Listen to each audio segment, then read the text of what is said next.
भुला के दुनिया के ख्वाबो ख्याल,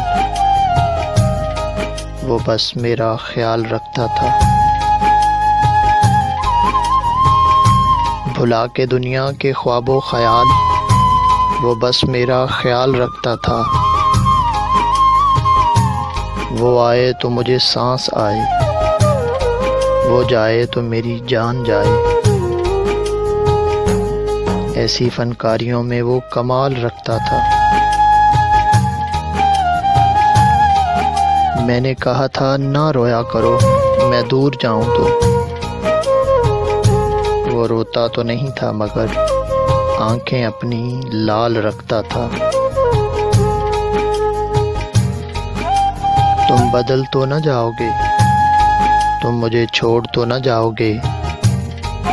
मैं जब भी आता था उसके सामने, वो तरह तरह के सवाल रखता था।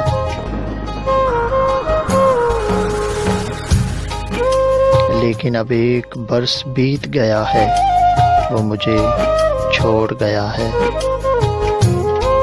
लेकिन अब एक बरस बीत गया है, वो मुझे छोड़ गया है।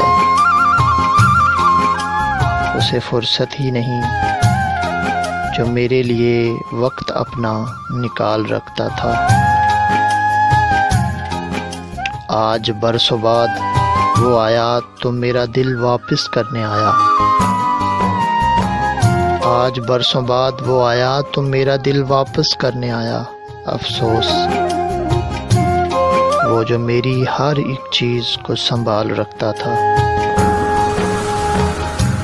भुला के दुनिया के ख्वाबो ख्याल, वो बस मेरा ख्याल रखता था। वो बस मेरा ख्याल रखता था। मैं हूं मंजूर अहमद कीपू। भुला